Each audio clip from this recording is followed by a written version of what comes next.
இந்த வெற்றி திமுகவா பெற்ற வெற்றி இல்லை. நீங்கள் திமுக பெற்ற வெற்றி இல்லை 3 ஆண்டு கால ஆட்சிக்கு கிடைத்த வெற்றின்னா வாக்கு சதவீதம் குறைந்தபட்சம் அப்படியாவது இருந்திருக்கும். இந்த வெற்றி எதிராளிகள் பிரிந்திருக்கிறாங்க. அதில் உங்களுக்கு இந்த வெற்றியே கிடைச்சிருக்கு. ஜோதிமணின்னு ஒரு அக்கா இருக்கு. ஒரே அழுகையாக இருந்துச்சு. எனக்கும் திமுகவும் ஒத்து வரல, அதை பண்ணுறாங்க இதை பண்ணுறாங்க, தொகுதிக்குள்ளே வராதுன்னு ஜோதிமணியை விரட்டினார்கள். ஒரே அழுகாச்சியாக இருந்தான் வைகோ புள்ள. அது என்ன அதை பண்ணிட்டாங்க இதை பண்ணிட்டாங்க, நான் தன்மானம் உள்ளவன், அது உள்ளவன் இது உள்ளவன், என்னென்ன கிண்டல் பண்ணுறீங்களா, வெறுப்பேற்றுங்களா, டென்ஷன் பண்ணுறீங்களா அப்படின்னு திமுகவோடு ஒரு முரண்பாடோடு இருந்த வேட்பாளர் அவர். ஜெயிச்ச பிறகு அழுகுறான். அதுதான் அந்த நிதிஷ்குமாருக்கு ஏற்கனவே பல்டிகுமார்னு பேர் வச்சுருக்கீங்க நீங்கள். அப்படி இருக்கிற நீங்கள் அப்போ பதவிக்காக எதை வேண்டுமானாலும் செய்யலாம். காங்கிரஸ் இன்னமும் வளராமல் அப்படியே தான் இருக்குது. காங்கிரஸ் மீது இருக்கிற அவநம்பிக்கை அப்படியே தான் இருக்குது. இன்னும் மக்கள் யாரும் காங்கிரஸை நம்பலை.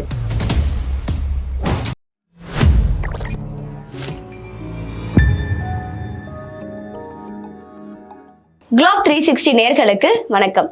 இன்னைக்கு நம்ம நிகழ்ச்சியில புரட்சி தமிழகம் கட்சியின் தலைவரும் வழக்கறிஞருமான திரு ஏர்போர்ட் மூர்த்தி அவர்கள் வந்திருக்காரு. வணக்கம் சார், எப்படி இருக்கீங்க? சார், ரிசல்ட் எல்லாம் தெரிஞ்சு இப்போ 3வது தடவையும் பிரதமர் மோடி தான் பதவி ஏற்க போறாரு. ஸோ ஜூன் 8ஆம் தேதி பதவியேற்பு விழா. ஸோ ஆல்மோஸ்ட் எல்லாமே முடிஞ்சிருச்சு. இந்த 2024 தேர்தல் ஓவர். ஆனா பாத்தீங்கன்னா இந்த தேர்தலை பொறுத்த வரைக்கும் இந்த வாக்கு சதவீதம்ன்றது ரொம்ப முக்கியம் சார். ஏன்னா 40க்கு 40 அப்படியே திமுக. நீங்களே நிறைய இடத்துல சொல்லியிருப்பீங்க, ஆல்மோஸ்ட் பாத்தீங்கன்னா 30க்கு மேல வரமாட்டாங்க அப்படின்னா. ஆனா 40க்கு 40மே அடிச்சிட்டாங்க சார். ஆக்சுவலா திமுகவே யோசிச்சிருப்பாங்களான்னு தெரியல அந்த 40க்கு 40ன்றது. ஆனா இந்த வாக்கு சதவீதம்ன்றது திமுகக்கு குறைஞ்சிருக்கு. அவங்க 40 தொகுதியில ஜெயிச்சிருந்தாலும் அப்படிங்கிறாங்க சார். அதை பத்தி என்ன நினைக்கிறீங்க? இல்லை, இப்போ முதல்ல இவங்க 40 ஜெயிச்சு என்ன பண்ண போறாங்க? இல்ல எம்பிங்களா போறாங்க.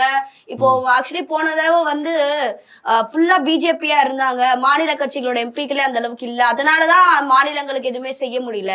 இப்ப 40 எம்பி நம்ம தரோமே, 5 பெண் எம்பிக்களே இருக்காங்களே இந்த தடவை.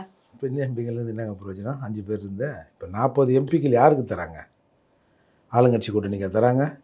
இல்ல. ஆட்சி அதிகாரத்தில் இவங்க பங்கு பெற போறாங்களா? இல்ல. அமைச்சராக போறாங்களா? இல்ல. அப்போ போன தடவை 38 பேர் இருந்து என்ன பண்ணாங்க? அதே தான் இந்த தடவையும். இன்னும் இப்போ ஒரு கூடுதலாக 39. ஓகே, வேற ஒன்றும் பெருசாக இதில் ஒன்றும் நடந்துட போகிறது இல்லை. அது மட்டும் இல்லாமல் இந்த வெற்றி திமுகவா பெற்ற வெற்றி இல்லை. நீங்கள் திமுக பெற்ற வெற்றி இல்லை 3 ஆண்டு கால ஆட்சிக்கு கிடைத்த வெற்றின்னா வாக்கு சதவீதம் குறைந்தபட்சம் அப்படியாவது இருந்திருக்கணும். நீங்கள் சாதாரணமாக கடந்த சட்டமன்ற தேர்தலில் திமுக கொடுத்த வாக்குறுதிகளில் இண்டிவிஜுவலாக ஒவ்வொருத்தரும் பயனாளின்னு இருப்பான்ல. பயனாளின்னா இப்போ 2 மாத கரண்ட் பில்லை 1 மாதமாக ஆக்குறேன்னாங்க. அதில் ஆல்மோஸ்ட் ஒரு 75% நம்ம பயனாளிகளாக தான் இருப்பான். ஏன்னா ஒவ்வொரு நடுத்தர குடும்பத்திலும் ஏழை குடும்பத்திலும் ஒரு 500 ரூபான்றது ஒரு பெரிய காசு தான். ஒரு மாதத்துக்கு ஒரு 15,000-20,000 சம்பளம் வாங்குறவனுக்கு 500,000-ன்றது பெரிய காசு தானே. அப்படி இருக்கிற போது கடந்த ஆட்சியில் 2 மாதத்துக்கு ஒரு தடவை கரண்ட் பில் உயர்த்தப்பட்டதை நாங்கள் வந்தால் 1 மாதமாக ஆக்கிறோன்னு சொன்னாங்க. அப்போ அவள் எவ்வளோ பேர் அதை இல்லை இந்த தடவை திமுகவுக்கு போட்டோம்னா 1 மாதம் கரண்ட் பில் கட்டலாமா, மாதம் ஒரு 500,000 மீறுமே அப்படின்னு கணக்கு பண்ணியிருப்பாங்கல்ல. அதே மாதிரி இப்போ இவங்க திமுகவின் சாதனை அப்படின்னு கேட்டால உடனே பொம்பளைகளாம் 1000 ரூபா கொடுத்துருங்க, 1000 ரூபா கொடுத்துருங்க. ஆமாம், ஃப்ரீ பஸ்ஸை கூட அவ்வளோ இவங்க சொல்கிறது இல்லை. பொம்பளைக்கு 1000 ரூபா கொடுத்துருமே, ஊடாமட்ட பொம்பளைக்கு 1000 ரூபா கொடுத்துருமேன்றாங்க. இப்போ முதல்ல ரேஷன் கடையில் பொருள் வாங்குற எல்லா ரேஷன் கார்டுக்கும் 1000 ரூபான்னாங்க. அதுக்கப்புறம் அதுக்கு இன்னுமா இல்லை இன்னென்ன தகுதி இருக்கணும், இந்த தகுதி இருந்து நான் சொன்னால் தான் நீ குடும்ப பொம்பளை அப்படின்லாம் இவங்க கணக்கு பண்ணி 1,15,00,000 பேருக்கு கொடுத்ததா சொல்கிறாங்க. அப்போது 1,10,00,000 பேர் வாங்காமல் இருக்கிறாங்க. அப்போது வாங்காமல் இருக்கிறவங்க வாங்கினவங்களை விட இந்த அரசுக்கு எதிராக இருப்பாங்களா? வாங்கினவன் நான் நன்றி உணர்வோடு இருக்கானோ இல்லையோ என்ன கேட்பான்? ஆமாம் கொடுத்துட்டாரு ஒரு 1000 ரூபா, பெருசாக 1000 ரூபா கீஸ் நீட்டாரு, பாரு கர்நாடகாவில் போய் 2000 ரூபா தரான் அப்படின்ட்டு வாங்கினவன் சொல்லுவான். வாங்காதவன் எனக்கு கிடைக்கவே இல்லை, திருட்டு கவர்மெண்ட் இது, அவங்களுக்கு வேணும்னு கொடுத்துட்டாடையா, நாங்களாம் எங்கெல்லாம் பார்த்தா பொம்பளையா தெரியலையா, என்னை விட வசதியாக இருக்கிறாவா, அவள் வீட்டில் கார் இருக்குது, அதுக்கு அவங்களுக்குலாம் பணம் வருதுன்னு அந்த எதிர் ஓட்டு மாறி இருக்கு. இப்படி கிட்டத்தட்ட ஒரு 50-100 வாக்குறுதிகளை சொல்லலாம். பயனாளிகள் என்ற அடிப்படையில் நாங்கள் வந்தால் என்னென்ன செய்வோம் அப்படின்னு சொல்லி செய்யாதது இந்த 3 ஆண்டுகளில் ஒரு 100 வாக்குறுதி இருக்கும். ஓகே. அப்போ அந்த 100 பேரும் அரசுக்கு சட்டமன்றத்தில் போட்ட மாதிரி இப்போ போட்டிருப்பாங்களா? போட்டிருக்க மாட்டான்ல. 3 வருஷமாக ஏமாற்றிட்டாங்கன்னு. அதுக்கு நம்ம பல உதாரணங்கள் சொல்லலாம்னு வச்சுங்க. அப்போ எப்படி இந்த வெற்றி சாத்தியமானது? இந்த வெற்றி எதிராளிகள் பிரிந்திருக்கிறாங்க. அதில் உங்களுக்கு இந்த வெற்றியே கிடைச்சிருக்கு. இப்போ நான் அடிக்கடி சொல்லுவேன், இந்த ஜோதிமணின்னு ஒரு அக்கா இருக்குது. ஒரே அழுகையாக அழுதுச்சு, எனக்கும் திமுகவுக்கும் ஒத்து வரல, அதை பண்ணுறாங்க இதை பண்ணுறாங்க, தொகுதிக்குள்ளே வராதுன்னு ஜோதிமணியை விரட்டினார்கள் அப்படிலாம் சொன்னாங்கல்ல. இன்றைக்கி அவங்களும் வெற்றி பெற்று பெரிய வாக்கு வித்தியாசத்தில் தான் வெற்றி பெற்றிருக்காங்க. ஒரே அழுகாச்சியாக இருந்தான் வைகோ புள்ள. ஆனால் ஒன்றும் அழுதான், அப்படியே என்ன அதை பண்ணிட்டாங்க இதை பண்ணிட்டாங்க, நான் வந்து தன்மானம் உள்ளவன், அது உள்ளவன் இது உள்ளவன், என்னென்ன கிண்டல் பண்ணுறீங்களா, வெறுப்பேற்றுறீங்களா, டென்ஷன் பண்ணுறீங்களா அப்படின்னு திமுகவோடு ஒரு முரண்பாடோடு இருந்த வேட்பாளர் அவர். ஜெயிச்ச பிறகு அழுகுறான். அதுதான் ஜெயிக்கிறதுக்காக அழுதாப்புல. எப்படியோ அழுவுதானுங்க. பொதுவாக ஒன்று சொல்லுவாங்க, ஆனந்த கண்ணீர் இந்த பக்கம் வருவாங்க, அவருக்கு எல்லா கண்ணீரும் இந்த பக்கம் தான் வருது. அதால் அழுவுறதையே மூலதனமாக வச்சு ஒருத்தர் இன்னைக்கு ஜெயிச்சிருக்காரு. அப்போது இந்த வெற்றியை திமுக அதன் கூட்டணி கட்சிகள் கூட எதிர்பார்த்திருக்க மாட்டாங்க. சும்மா சொன்னாங்க 4-40 நாங்கள் எங்களுதுன்னாங்க. அது எதுவுமே நடக்காதுன்னு அவங்களுக்கு தெரியும். ஆனால் இந்த இடையில நடந்த இந்த சனாதன எதிர்ப்பு, திரும்பவும் இந்த முஸ்லீம்களை விரட்டுருவாங்க. அப்போது மோடிக்கு மத்தியில் வந்து ஒரு சிறிய சுணக்கம் ஏற்பட்டதை அவர்கள் உணர்கிறார்கள். அந்த உணர்தலின் அடிப்படையில் தான் முதற்கட்டமாக நடந்த பிரச்சாரத்துக்கும் இறுதிக்கட்ட பிரச்சாரத்துக்கும் வித்தியாசம் இருந்தது. நீங்கள் முதற்கட்டமாக பப்பு கிப்பு கிண்டல் பண்ணி வந்து ராகுல் வந்து அவரோட வயசு அளவிலையாவது வந்து தொகுதிகளை வென்றுவாரா அப்படின்னு பேசிய பிஜேபி, காங்கிரஸ் ஆட்சிக்கு வந்தால் இதை பிடிக்கணும், இதை வாங்கி அங்கே கொடுத்துருவோம், அதை எடுத்து இங்கே கொடுத்துருவோம் அப்படின்னு மதவாத பிரச்சாரத்தை மேற்கொண்டார். அல்ல, மதவாத பிரச்சாரம்ன்றதை தாண்டி காங்கிரஸ் ஆட்சிக்கு வந்தா அப்படின்ற ஒரு வார்த்தையை பயன்படுத்துறாங்கன்னா இவங்க ஏதோ ஒரு வீக்னஸை உணர்கிறாங்க. அந்த அடிப்படையில் ஒரு 30-38 பேர் சேர்ந்து பொய்யா புழுறான். இல்லாத ஒன்றை ஒரு மெஜாரிட்டியான பீப்புள் சொல்லுகிற பொழுது அதை நம்பக்கூடிய நிலைமையிலும் சிலர் இருக்க தானே செய்வாங்க. தொடர்ந்து ஒரு பொய்யை தொடர்ந்து பேசிக்கொண்டே இருக்கிற பொழுது என்னப்பா தொடர்ந்து எல்லாரும் பேசுகிறாங்க, அதில் உண்மை இருக்குமோ அப்படின்னு நினைக்கிற அளவுக்கு கூட வாய்ப்பு இருக்குல்ல. அதன் அடிப்படையில் பிஜேபியோட செல்வாக்கில் கொஞ்சம் சரிவு ஏற்பட்டுக்கிறது நாம் வந்து மறுக்க முடியாது. அட் த சேம் டைம் இப்போ இன்றைக்கி என்ன சொல்கிறாங்க, ராகுல் காந்தி வந்து ஆட்சி அமைக்க போகிறாரு அப்படின்னு முதல்ல சொன்னாங்க. இங்கே ஒரு 18, இங்கே ஒரு 16+2 18, அங்கே ஒரு 12, ஒரு 99 இடங்களில் வந்து இன்றைக்கி வந்து அவங்க வந்து வெற்றி பெற்றிருக்காங்க. அவங்க சொல்கிறாங்க, நாங்கள் அந்த 18ஐயும் 12ஐயும் பிடிச்சி நாங்கள் ஆட்சிக்கு வர போகிறோம், நீங்கள் பிரைம் மினிஸ்டர் கேட்டால் கூட தரத்துக்கு தயாராக இருக்கும், டெப்டி பிரைம் மினிஸ்டர் கேட்டாலும் தரத்துக்கு தயாராக இருக்கிறோன்னு ஒரு இடையில் ஒரு டாக் வந்தது இல்லையா? ஏன்னா அவனுங்களாம் வெக்கமாக இல்லை, நீங்கள் 99 அந்த நிதிஷ்குமாருக்கு ஏற்கனவே பல்டிகுமார்னு பேர் வச்சுருக்கீங்க நீங்கள். அப்படி இருக்கிற நீங்கள் அப்போ பதவிக்காக எதை வேண்டுமானாலும் செய்யலாம். நீங்கள் முதல்ல தேர்தலில் சொன்னீங்கல்ல, யார் வர வேண்டும் என்பது முக்கியம் இல்லை, யார் வரக்கூடாது அப்படிங்கிறது தான் எங்களுக்கு முக்கியம்னு சொன்னீங்க.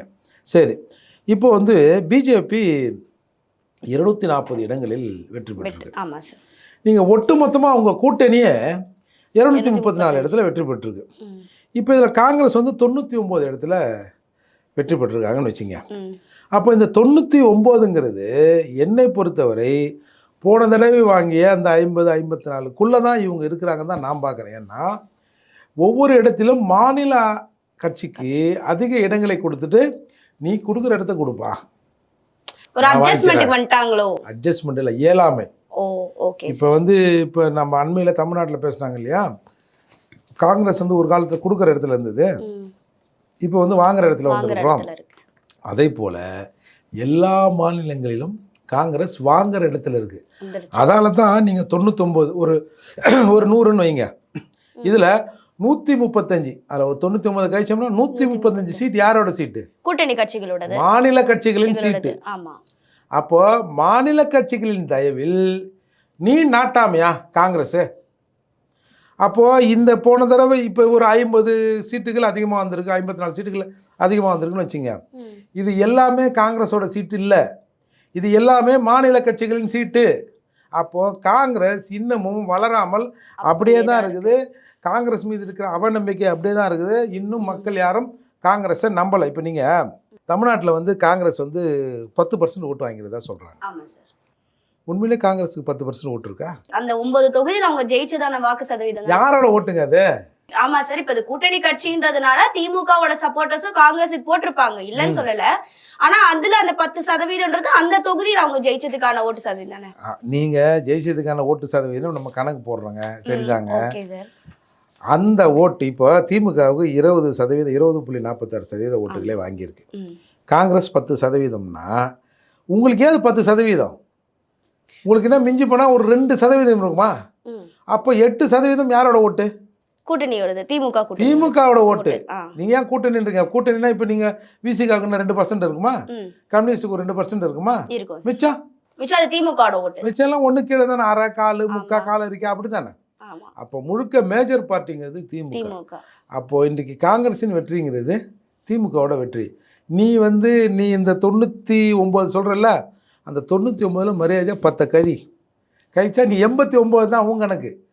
அப்போ தமிழ்நாட்டை பொறுத்தவரை அதே மாதிரி ஒவ்வொரு ஸ்டேட்லேயும் வாங்கியிருக்கிற 5, 4, 7, 3 கழிச்சோம்னா திரும்பவும் பேக் டு பெவிலியன்ற மாதிரி போன தடவை எவ்வளோ வாங்கினாங்களோ அதே ஓட்டு தான், அதே சீட்டு தான் காங்கிரஸுக்கு இருக்கும். ஆனாதான் ராகுல் காந்தி முதலமைச்சர் மேல அவ்வளோ ஒரு பாசத்தோட இருக்காரோ, ஸ்டாலின் சார் மேல மீட் பண்றது, அவருக்காக ஸ்வீட் வாங்குறது.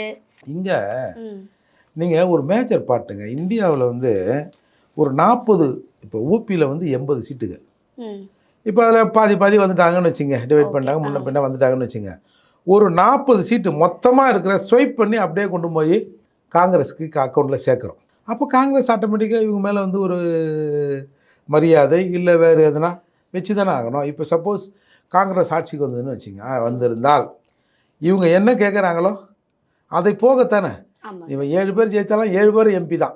அந்த கதை தான் கடந்த ஆண்டுகளில் கருணாநிதி அவர்கள் இருக்கும்போது நடந்த அரசியல் அது. ஆகவே ஒட்டுமொத்தமாக இந்த 40 சீட்டு, இது என்னை பொறுத்த வரைக்கும் இந்த பிஜேபி இந்த தமிழகத்தில் இந்த மாதிரி ஒரு 40 சீட்டு ஒட்டுமொத்தமாக ஒரு பக்கம் போயிடுது. 40 விட்டுட்டு தான் 41 தான் நம்ம அக்கௌண்ட்டே தொடங்கணும் அப்படின்னு அவங்க அதை சரியாக பண்ணியிருந்தாங்கன்னா இன்றைக்கி இந்த 40 வருவதற்கான வாய்ப்பு இல்லை. இன்றைக்கி ஏடிஎம்கேவும் பிஜேபியும் சேர்த்தோம்னா இண்டிவிஜுவல் பார்ட்டியாகவே ஒரு கிட்டத்தட்ட ஒரு 31%, 32% இவங்க வந்துடுறாங்க. அப்போது இவங்களோட கணக்குப்படி பார்த்தோம்னா திமுக கம்மியாக தானே வந்திருக்கும். அப்போ அட்லீஸ்ட் இன்றைக்கி எல்லாம் இந்த தேர்தல் அந்த அனாலிசிஸ்லாம் என்ன பண்ணியிருக்காங்க, ஒரு 26 தொகுதிகளில் இந்த பிஜேபி ஏடிஎம்கே இருந்திருந்தால் அந்த கூட்டணி வெற்றி பெற்றிருக்குன்னு ஒரு புள்ளி வேற கணக்கை சொல்லியிருக்காங்க. இப்போ இயல்பாகவே எல்லாரும் சொல்கிறாங்கல்ல, சாதாரண ஜனங்கள் ஏன்பா இவங்க 2 பேரும் சேர்ந்துருந்தா காங்கிரஸ் திமுக ஒன்றும் பெருசாக வந்திருக்காங்க, இவ்வளோ வெற்றி வந்திருக்காது இல்லையா சார்? திமுக ஒரு 10-15 வந்திருப்பாங்க. ஆனால் இன்றைக்கு இவங்க என்ன சொல்கிறாங்க, நாங்கள் பெருசாக மாறு தட்டிக்கிறோம் அப்படின்லாம் சொல்கிறாங்க. இவங்களோட ஓட்டு கணக்கை பார்த்தா கூட போன தடவை 53% ஓட்டு கூட்டணி, இந்த தடவை கிட்டத்தட்ட ஒரு 6-7% குறைஞ்சிருக்குல்ல. ஆமாம். அப்போ எப்படி உனக்கு மொத்தமாக 40 வரும்? அப்போது இந்த வெற்றிக்கு தகுதியானவர்கள் திமுகவினர் இல்லை.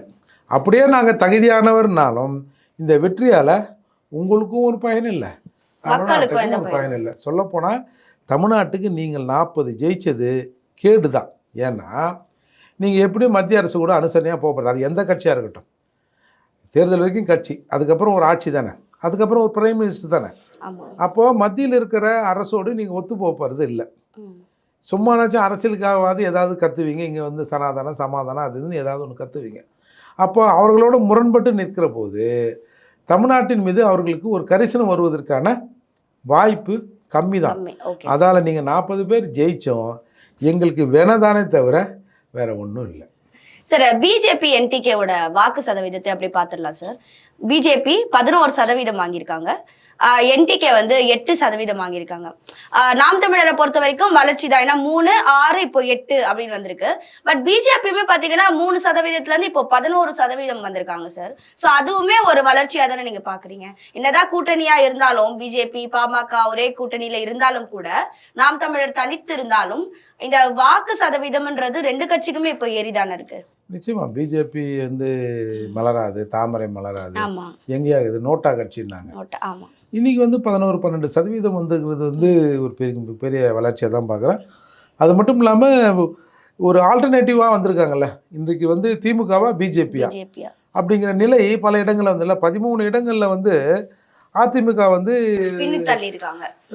பின்னுக்கு தள்ளி 3வது இடத்துக்கு தள்ளி இருக்காங்க. 2வது இடத்துல பிஜேபி வந்திருக்கு. நிறைய இடங்கள்ல 3வது இடத்துல நாம் தமிழர் வந்திருக்காங்க. இப்போ நீங்கள் கன்னியாகுமரிலாம் 4வது இடத்துல அதிமுக போயிருக்கு. இது வந்து இப்போ இன்றைக்கி வந்து தமிழ்நாட்டில் மிகப்பெரிய கட்சி அதிமுக தான். திமுகலாம் சும்மா, திமுகலாம் கூட்டணி செல்வாக்கில் இருக்கிற கட்சிகள் தானே.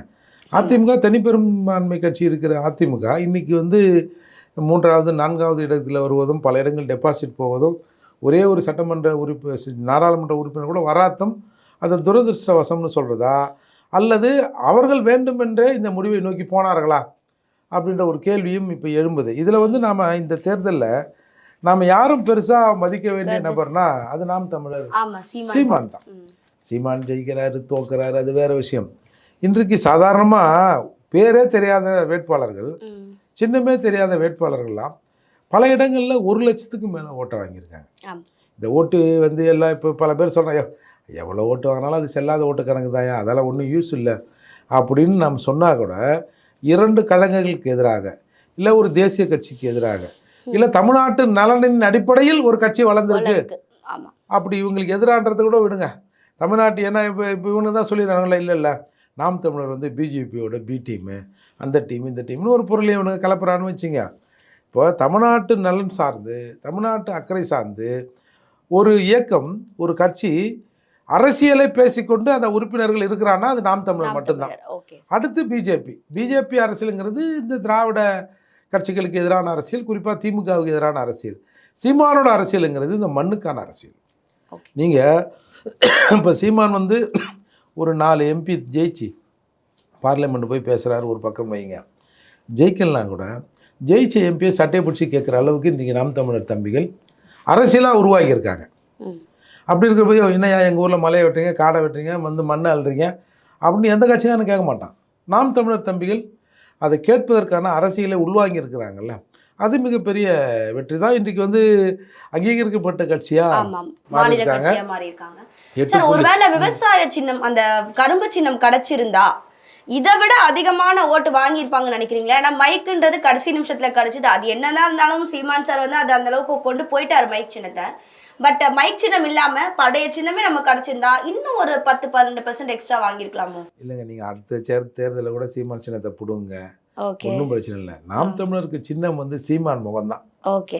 அதனால அது எதாக இருந்தாலும் நாம் தமிழர் பேர், சீமான் பேர், அதுக்கு வந்து ஓட்டு விழுந்துடும். நீங்கள் முன்ன மாதிரி இல்லைங்க, நம்ம வந்து டிவியை பார்த்து தான் ஒரு சின்னத்தை தெரிஞ்சுக்கணும், இல்லை ஊரில் ஒரு போஸ்ட் ஓட்டின பிறகு தான் அந்த சின்னத்தை பார்த்து தெரிஞ்சுக்கணும் அவசியம்லாம் இப்போ இல்லை. இன்றைக்கி சோஷியல் மீடியாக்கள் அவ்வளோ வளர்ந்துருக்குல்ல. இன்றைக்கி சோஷியல் மீடியாக்களில் ஆக்டிவாக இருக்கிற தம்பிகள்னு பார்த்தா அது நாம் தமிழர் தம்பிகள் தான்.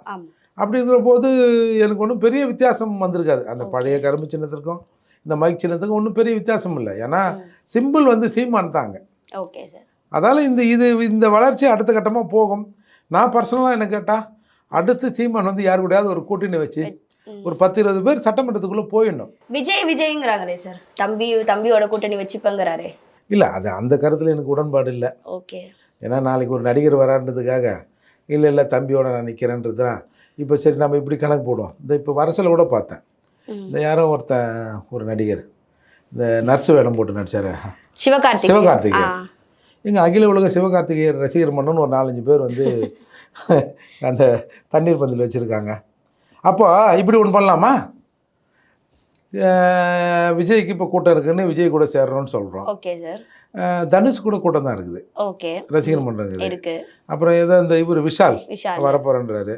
இந்த இப்போ பார்த்தா நான் சிவகார்த்திகேயன், ஏன் நம்ம இவன் இருக்கானே நம்ம முரளியோட பையன் அதர்வாவா பாருங்க, ஓட்டை போட்டுருவாங்க போல இருக்குது. அப்போ அதர்வாக்கும் ரசிகர் மன்றம் இருக்குது. இந்த மாதிரி நடிகர்களுக்கு பல ரசிகர் மன்றம் இருக்குது. பேசாத ஒன்று பண்ணுங்களேன், நடிகர்கள் கூட்டணின்னு ஒன்று போடுங்களேன். ஓ ஓகே, அந்த மாதிரி போட்டு எல்லா நடிகரும் நின்றுடுங்களேன். பேசாத ஒரு கூட்டணியாக நின்று நம்மளே அவங்க ரசிகர்கள் அவங்க ஓட்டு போட்டுப்பாங்க, அந்த கூட்டணிக்கு ஓட்டு போட்டு நாட்டை நாசமாக்கிட்டுங்களேன். பேசாத. அதால் சீமானுடைய கருத்துக்களை நம்ம பல கருத்துக்களை ஏற்றுக்கினாலும் இந்த விஜய் கூட நான் இப்பயே போகிறேங்கிறதெல்லாம் எனக்கு உடன்பாடு இல்லை. அது சரியும் இல்லை. ஏன்னா விஜயின் அரசியல் போக்குன்னா விஜய் இந்த மக்கள் மீது வந்து அவர் என்ன பார்வை வச்சிருக்காரு. அப்போ விஜயும் சீமானும் சேர்ந்து நிற்கிறான்னா விஜயின் பார்வை தான் என்னோட பார்வை தான் தம்பி விஜயின் பார்வைன்னு சீமான் சொல்ல முடியுமா? கொள்கைகள் வேறுபாடு இருக்கும்ல சார், அப்போ முதலமைச்சர்ல பிரச்சனை வராதா? ஏங்க முதல்ல கொள்கைன்னா என்னன்னு இவனுக்கு தெரியட்டுங்க. முதல்ல கொள்கைன்னா விஜய்க்கு என்னன்னு தெரியட்டோம். ஏன் அதுக்குள்ளேயே வந்து நாங்களாம் முதல்வர் ஆகிட்டா அடுத்து கேட்பிங்க பொழுது, ஏங்க இவங்க 2 பேரும் சேர்ந்து முதல்வர் ஆகிட்டா மற்ற கட்சிகளாம் நீங்களாம் இருப்பீங்களா இருக்க மாட்டீங்களாங்க அப்படின்ற கேள்வி வரும் பொழுது, முதல்ல நடிகர்கள் முதல்ல இந்த கட்சி தொடங்கி நான் நாட்டை பிடிச்சிடுன்றது அபத்தமானது. சீமானும் நடிகர் தான் நீங்கள் கேட்கலாம், டேரக்டர் தான் கேட்கலாம். ஆனால் சீமான் இந்த சமூகத்துக்காக சிறைக்கு போய் பல வருடங்கள் சிறையில் கழித்து பல கொடுமைகளை அனுபவித்தவர். அவரோட அரசியல் நமக்கு தெரியுது. நீங்கள் சீமான் சிறைக்கு போனார்ன்றதுக்காகலாம் இல்லை. சீமான் எதை பேசி சிறைக்கு போனார், சீமான் யாருக்காக சிறைக்கு போனார், சீமான் இன்று வரை பேசுகிற அரசியல் என்ன அப்படிங்கிறது அடிப்படை தான் நம்ம சீமான் மேலே போகிறோமே தவிர அவர் ஒரு இயக்குனர் இல்லை நல்ல படம்லாம் எடுத்திருக்காரு அப்படிலாம் இல்லை. இப்போ பிஜேபி இருக்குது. இப்போ பிஜேபிக்கு இன்றைக்கி 11-12% ஓட்டு வந்ததுன்னா எப்படி வந்தது? பிஜேபி தமிழ்நாட்டுக்கு என்ன செஞ்சுருக்கு? இல்லை அவங்க 4 எம்எல்ஏ இருக்காங்க, அவங்க செமையாக செய்கிறாங்க அப்படிலாம் நம்ம ஒன்றும் பெருசாக பெர்ஃபார்மன்ஸ்லாம் ஒன்றும் இல்லை. ஒரு சில விஷயங்களை கேட்டிருக்காங்க. பஞ்சமி லேண்டு பற்றிலாம் கூட இவங்க நம்ம பேசுனாங்கன்னு வச்சுங்க சட்டமன்றத்தில். ஆனால் எதுவும் ப்ரூவனாக இங்கே இல்லை. பட் ஆனால் இங்கே நடக்கிற அவலங்களுக்கு எதிராக இந்த அவலங்கள் தமிழ்நாட்டில் நடக்குது, திமுக ஆட்சி இதை செய்யுது, இவங்க இதை செய்கிறாங்க, அவங்க அதை செய்கிறாங்க அப்படின்னு வெளிப்படையாக பேசுகிற தன்மையிலிருந்து அண்ணாமலையோ அல்லது பிஜேபியோ வந்தால் கொஞ்சம் சரியாக செய்வாங்க போலுக்குது, இவெல்லாம் திருட்டு பையனாக இருக்கிறான், இதுக்கு நேரடியாக நாம் ஒரு தேசிய கட்சி ஆதரிச்சுட்டு போகலாம் அப்படின்னு தான் இன்றைக்கி ஆதரவு பெருகிருக்கே தவிர மோடி சென்ட்ரலில் நல்லா ஆட்சி பண்ணுறாரு, தமிழகத்துக்கு அதை பண்ணியிருக்காரு இதை பண்ணியிருக்காரு அப்படிலாம் இல்லை. நீங்கள் சொல்லப்போனால் நீங்கள் மத்திய அரசின் திட்டங்கள் ஏட்டு வடிவில் இருக்குதே தவிர அந்த திட்டங்கள் இருக்குது. ஆனால் இன்னென்ன திட்டங்கள் தமிழ்நாட்டு மக்களுக்காக இல்லை மத்திய அரசு இன்னென்ன திட்டங்களை செஞ்சுருக்குன்னு சொல்கிறதுக்கு பிஜேபிலையும் ஆள் இல்லை. அது தெரிஞ்ச அளவுக்கு மக்கள் இல்லை. அது தெரிஞ்சிருந்தால் உண்மையிலே மக்கள் இன்னும் கூடுதலாக பிஜேபிக்கு ஓட்டு போட்டிருப்பாங்க. இன்றைக்கி ஏன்னா பல்வேறு நலத்திட்டங்கள் மத்திய அரசு நிதியிலிருந்து தான் வருது. ஓரளவுக்கு மோடியின் பார்வையும் சரியாக தான் இருக்குன்னு தான் நம்ம சொல்லலாம். ஏன்னா இவர்கள் இப்போ நேரடியாக இப்போ எஸ்சி சப்ளாலேருந்து பணத்தை மடைமாற்றி பல விஷயங்களுக்கு செலவு பண்ணாங்க. தமிழ்நாட்டில் யார் கேட்டால் சொல்லுங்கள்? ஒன்று நான் கேட்டேன், அப்புறம் அண்ணாமலை கேட்டார், அப்புறம் சீமான் கேட்டார். இவ்வளோ தான் 3 பேர் தான் பேசணும். இது நல்லா பல இடங்களில் இதை பேசி சம்மந்தமான பல விஷயங்களை தடுத்து நிறுத்தியிருக்கோம். இப்போ ஆதிராவிட நல பள்ளிகளை பொதுப்பள்ளியோடு சேர்க்குறேன்னு சொன்னாங்க. சொன்ன உடனே விசிகா எம்பி ரவிக்குமார் என்ன சொன்னார், நான் தான் அந்த திட்டத்தை கேட்டேன் சேர்க்க சொல்லி அப்படின்னு சொன்னார். 2 மணிக்கு சொல்லப்படுகிறது சட்டமன்றத்தில் அதை அனௌன்ஸ் பண்ணுறாங்க. நம்ம 3 மணிக்கு அதை பேசுகிறோம். இது மிகப்பெரிய இந்த சமூகத்தை அழிக்கிற திட்டம். இதை இந்த அரசு செய்யக்கூடாது. இந்த பள்ளியை நீ உருவாக்கலை, இந்த பள்ளி எதுக்காக உருவாக்கப்பட்டதோ அந்த நோக்கம் இன்னும் நிறைவேறலை. நீங்கள் ஒரு ஊரில் பார்த்துருப்பீங்க, நம்ம தென்காசி பக்கத்தில் அந்த ஊர் சரியாக ஞாபகம் இல்லை. இந்த குழந்தைங்க போய் இப்போ அந்த ஒரு கடையில் பொருள் வாங்கும்போது, மிட்டாய் வாங்குற போது, இப்போ உங்களுக்கெல்லாம் கட்டுப்பாடு போட்டிருக்கோம், உங்களுக்கு பொருள் தரக்கூடாது, தென்காசி பக்கத்தில் சொன்னாங்கல்ல. அப்போ அந்த குழந்தைங்க கேட்குது, என்ன தடனா என்ன இது அப்படின்னு அந்த பசங்க கேட்குறாங்கல்ல. அப்போது அந்த மாதிரி தான் அந்த ஸ்கூல் பசங்க, சின்ன பசங்க ஒரு ஊரை விட்டு ஊரை போய் படிக்க முடியல. இந்த இரட்டை குழவி மேட்டர் மாதிரி தானே சார், வேற வேற கப்பில் டீ கொடுக்கணும். இப்போ நீங்கள் மேல்பாதியில் பார்த்துருப்பீங்க, மேல்பாதியில் வன்னிய பெருமக்களுக்கும் பறையர் சமூக பெருமக்களுக்கும் தகராறு இருந்தது. அப்போது என்ன பண்ணுறாங்க, அந்த பள்ளிக்கூடம் அந்த வன்னியர் அந்த திரௌபதி கோயில் பக்கத்தில் பள்ளிக்கூடம் இருக்குது. எக்ஸாம் டைம் வரப்போகிறதால காலனியிலேருந்து ஒரு 2 வேனை வச்சு போலீஸ் ப்ளஸ் ரெவின்யூ அதிகாரிகளோடு வேன் போய் அந்த பள்ளிக்கூடத்தில் பசங்களை விடுது. யாரே காலனி பசங்களை விடுறாங்க, எஸ்சி எங்கள் பசங்களை விட்ட உடனே அங்கே இருக்கிற அந்த ஏற்கனவே இந்த பிரச்சனைக்கு காரணமான நபர் நான் சொல்கிறேன், அந்த பசங்க கூட எங்கள் பசங்க உட்காந்து படிக்காது அப்படின்னு மற்ற பசங்களை பள்ளிக்கூடத்தை விட்டு கிளப்புறாங்க. கிளப்பின உடனே இந்த பசங்க போகுது. இப்போ இந்த பசங்க வீட்டுக்கு போய் சேருதுன்னு வச்சுங்க, வீட்டில் என்ன நினைப்பான், ஏதோ அங்கே ஸ்கூலில் பிரச்சனை போடுது அப்படின்னு நினச்சோடனே இந்த பசங்களும் போலீஸ் என்ன பண்ணால் உடனே பயப்படுது. இந்த பசங்க ஊருக்குள்ளே போயிடுச்சுன்னா திரும்பவும் ஒரு கலவரம் பசங்க மேலே வந்துருப்போன்னு சொல்லிட்டு எப்படி இந்த பசங்களை வந்து போலீஸும் ரெவன்யூவும் கூட்டு போனாங்களோ அதே மாதிரி திருப்பி எல்லாத்தையும் இப்போ வேனில் ஏற்றி ஊருக்கிட்ட இருந்துடுறாங்க அவசர அவசரமாக. அப்போது இந்த மாதிரியான சூழ்நிலைகளில் அப்போ இந்த எஸ்சி மாணவர்கள் படிப்பு பாதிக்கப்படும்ல. ஆமாம் சார். இதற்காகத்தான் அயோத்திதாசர் அப்போ வந்து பிளான் பண்ணி நீங்கள் வந்து முதல்ல பிரைமரி ஸ்கூல் வரைக்கும் எங்கள் ஏரியாவில் வைங்க, 60% பட்டியல் சமூக மக்கள் இருக்கிற இடத்துல அவங்களுக்கும் தனியான பள்ளிக்கூடத்தை வைங்க, மிச்சம் எல்லாரும் சேர்ந்து படிக்கலாம். அதில் இப்போ எல்லாரும் படிக்கலாம், மெஜாரிட்டியாக அந்த இடம் அவங்களுக்கு. அப்போது இத்தகைய சம்பவங்கள் இப்போ 2023 நடக்குது. நீ என்ன சொல்கிற, அந்த பள்ளிக்கூடத்தெலாம் சேர்த்து பொதுப்பள்ளியோட சேர்த்துருவோன்ற, பொதுப்பள்ளியோட சேர்த்தா மேல்பாதையில் என்ன நடந்தது? அது தவிர்க்கப்பட வேண்டிய விஷயம். அது ஏன்னா ஒருத்தனால நம்ம வந்து ஒட்டுமொத்தமாக வன்னிய சமூக மக்களை அதை திருப்பினாங்கலாம் சொல்ல வரலை. இருந்தாலும் அதை அந்த பிரச்சனையை கிளப்புவதற்கு ஒரு 4 நாதாரி பையன் ஒரு எல்லா சமூகத்திலும் இருக்கிறான். அப்போது ஒரு 5ஆம் கிளாஸுக்குள்ளே படிக்கிற பையன் சின்ன வயசுலேயே எப்போ ஐயோ போனால் அடிப்பாங்களாமே அப்படின்ற ஒரு மனசுக்கு எல்லாம் போயிடுச்சுன்னா அவன் வந்து படிக்க முடியாது. அப்போது அந்த மாதிரியான விஷயங்கள்லாம் நடந்த போது நாங்கள் தான் கேட்டோம், பிஜேபி தான் கேட்டது, சீமான் தான் கேட்டார், வேற யாரும் இதை கேட்கல. அப்படின்ற போது இப்போ சொல்லக்கூடிய அதிமுக திமுக 2 கட்சிகள் இருந்தும் யாருமே எதுவுமே பேசல. திமுக தானே இது பண்ணுது. அதிமுகவையும் சொல்றேன் சார். இல்லை, அதிமுகவும் அவங்களுக்குள்ள இருக்கிற பிரச்சனை அவங்க கேட்கக்கூடாதுன்றதுலாம் இல்லை, அவங்களுக்கு அந்த அளவுக்கு இதில் பரிச்சயம் இதில் தெரியல அவங்களுக்கு. இப்போ நீங்கள் ஒன்று கேள்விப்பட்டிருப்பீங்க, ஒரு 2022-23 ஒரு 120 கோடி ரூபாயை வந்து ஆதிராவிட நல பள்ளிகளில் இருக்கிற இந்த அடிப்படை வசதிகள் இன்ஃப்ராஸ்ட்ரக்சரை வந்து பண்ணுறதுக்கு 120 கோடி ஒதுக்குனாங்க. அரசு 2 கோடி ரூபாய் செலவு பண்ணுது. இன்ஃப்ராஸ்ட்ரக்சர்னா என்னது?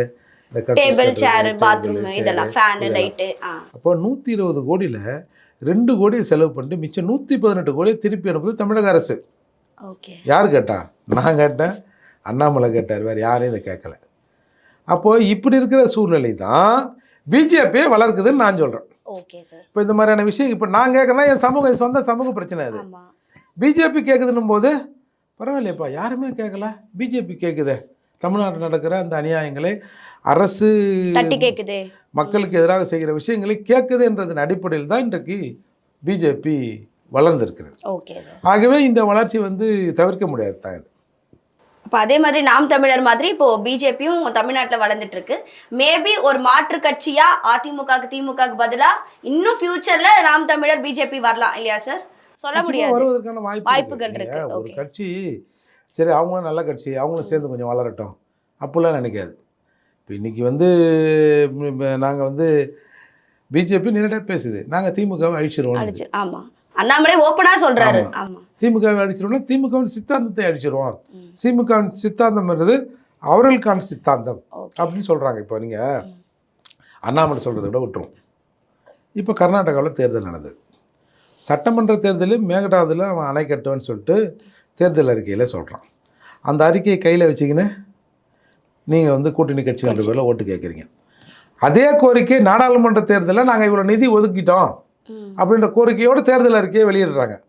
அதே தேர்தல் அறிக்கையை வச்சுக்கின்னு தான் தமிழ்நாட்டில் இருக்கிற கட்சிகள் கூட்டணி என்ற பேரில் அங்கே சப்போர்ட் பண்ணுறீங்க, ஓட்டு கேட்குறீங்க. அப்போ உங்களுடைய நோக்கம் என்ன? நீ தமிழ்நாட்டு மக்களுக்கான கட்சியாக இருந்தால் ஏங்க நாங்கள் வந்து ஓட்டு கேட்க வரோம், நீங்கள் கட்டுங்க, அதை அந்த அந்த தேர்தல் அறிக்கையிலேருந்து எடுத்துருங்க. எங்கள் ஊரில் எங்களை செருப்பு கட்டி மக்கள் அடிப்பாங்க, இல்லை தமிழகத்தில் இருக்கிற மக்கள் அவ்வளோ விழிப்புணர்வாக இருக்கான், நாங்கள் திரும்பவும் அங்கே போய் ஓட்டு கேட்க முடியாதுங்க அப்படின்னாவது இவங்க கேட்கணும்ல. இவங்க எதை பற்றியும் கவலைப்படாமல் நீங்கள் பண்ணுங்க. உங்களுக்கு வந்து நீங்கள் என்ன மேகதாதில் அணை கட்டுறீங்களா?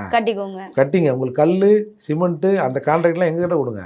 எங்கால் மண்ணு திருடெல்லாம் இருக்கலாம், பலே மண்ணு திருடெல்லாம் இருக்கலாம், நாங்கள் மண்ணை உங்களுக்கு வந்து தங்கு தடை இல்லாமல் அனுப்பி வைக்கிறோம் அப்படின்னு இவங்க ஒப்பந்தம் போட்டாலும் நம்ம ஆச்சரியப்படுறதுக்கு. எப்படி பரந்தூர் விமான நிலையத்துக்கு வந்து நிலம் தரமாட்டோம், அந்த மக்களோடு நாங்கள் நிற்போன்னு போன ஆட்சியில் சொன்னாங்க. அதுக்கப்புறம் இந்த நம்ம உலக முதலீட்டாளர்கள் நிகழ்ச்சி பண்ணாங்க இல்லையா, மாநாடு. அந்த மாநாட்டில் ஏங்க பரந்தூர் விமான நிலையம் மினியேச்சர் அங்கே வைக்கிறாங்க அரசு, நம்ம தமிழக அரசு மினியேச்சர். அந்த ஏர்போர்ட்டோட மினியேச்சரை வச்சு இங்கே வந்து இந்த ஏரியாவில் இன்னொரு இன்டர்நேஷ்னல் ஏர்போர்ட் வரப்போகுது அப்படின்னு முதலீட்டாரெல்லாம் இங்கே வந்து முதலீடு பண்ணுங்க அப்படின்னு சொல்கிறாங்க.